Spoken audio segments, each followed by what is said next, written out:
सिलगढी नगर निगममा बोर्डको बैठक अवधि आज रामकृष्ण मिशनको जमिन कब्जा गरेको मुद्दाको कुरा उठाएपछि सत्ताधारी पार्टीले यस मुद्दामा बोल्न रोक लगाए। यसपछि आक्रोशित बनेर सीपीएमका पार्षदहरूले बोर्डको बैठकबाट वकआउट गरे।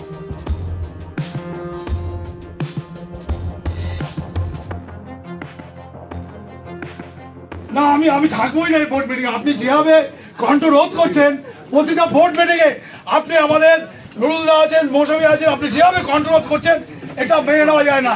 আপনি গণতন্ত্রকে আপনি মানছেন না, গণতন্ত্রকে হত্যা করছেন। এটা হয় না, এটা এরপরে না, এটা হয় না, এটা পরে তো বোর্ড মিটিং আসা আমরা এটাকে মেনে নিচ্ছি না। আপনার এই অধিকার আপনি যা মনে করছেন তা চলবে না, তা চলতে পারে না। তা আপনি যেভাবে করবেন এটা হয় না, এটা হতে পারে না, এটা একটা নিয়ম আছে, সেটা আপনি নিয়মের বাইরে হতে পারে না। এটা হয় না, ঠিক আছে আপনি করুন, আপনি চালান, আপনার খুশি মতন চালান।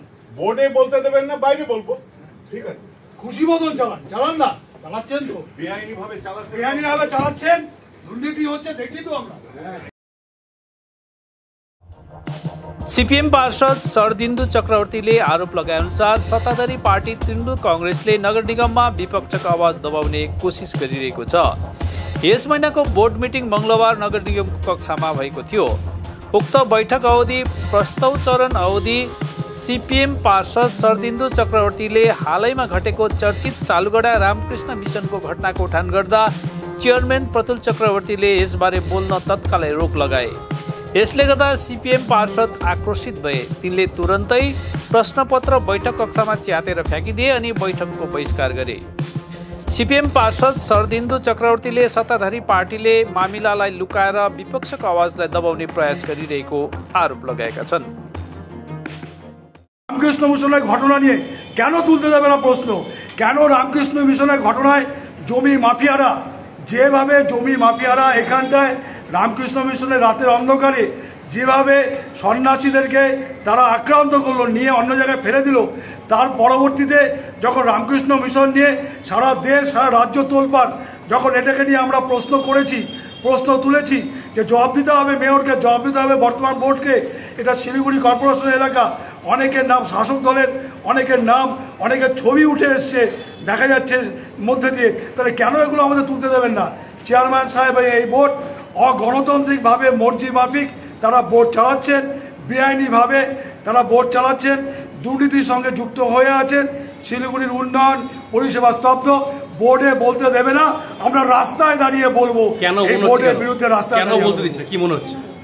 এটা বলতে দিলে সত্যি ঘটনা উন্মোচিত হয়ে যাবে, আর এই সত্যি ঘটনা উন্মোচিত হয়ে গেলে তাদের বিভিন্ন নোংরা তাদের বিভিন্ন বিষয়গুলো বেরিয়ে আসবে। সেজন্য এটা ধামাচাপা দেওয়ার জন্য তারা তুলতে দিচ্ছেন না। अर्कोतिर मेयर गौतम देवले भने बैठकबाट वकआउट गर्नु अति दुर्भाग्यपूर्ण हो।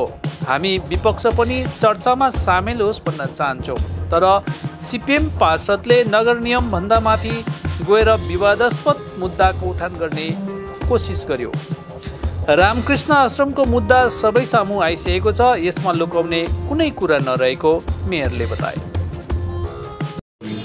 দিদি বলেছেন যে রামকৃষ্ণ মিশন আমাদের সবার আগে, ও রামকৃষ্ণ মিশনের সমস্ত কাজ একেবারে যুদ্ধকালীন তৎপরতায় করতে হবে, এবং আমরাও আমাদের হৃদয়ের টানেই রামকৃষ্ণ মিশনে এই কাজটা করেছি। ওখানে যদি একটা স্কুল হয়, ওখানে যদি একটা ভালো কাজ হয়, যেমন সিস্টার মারা গেছিলেন, যে এই বোর্ড মিটিংয়ে যেটা এসেছিল সেটা খুব দুর্ভাগ্যজনক, এবং কোশ্চেনটা অ্যালাউ করেছে, কিন্তু কোশ্চেনে ফার্স্ট প্যারাগ্রাফটা এত বড় একটা দিয়ে কোশ্চেন করেছে, সেটাকে চেয়ারম্যান তিনি তার ডিসক্রিশনারি পাওয়ার আছে, পাওয়ারে উনি রুলিং দিয়েছেন, এবং সেটাকে অস্বীকার করে তারা বেরিয়ে গেছে। তারপরেও ওদের কিন্তু আরও কতগুলো ইম্পর্টেন্ট সয়েল ওয়েস্ট ম্যানেজমেন্টের মধ্যে মোশন ছিল না, সেই মোশন ওরা পার্টিসিপেট করতে পারলো না। সেটা আমরা কি করব? আমরা চাই যে বিরোধীরা থাকুক। এর আগেও একদিন বেরিয়ে যাচ্ছিলেন, আমি আটকেছি সিট থেকে উঠে। প্রত্যেক দিন তো এটা আমি করতে পারি না, মাঝে মাঝে বলি, সবাইকেই বলি যে সবাই প্রেজেন্ট থাকুক। আজকে দেখেছেন মেয়রের রিপ্লাই দেওয়ার পরে কিন্তু আর কোনো রিপ্লাই হয় না, কিন্তু আমরা কিন্তু বারে বারে অ্যালাউ করলাম।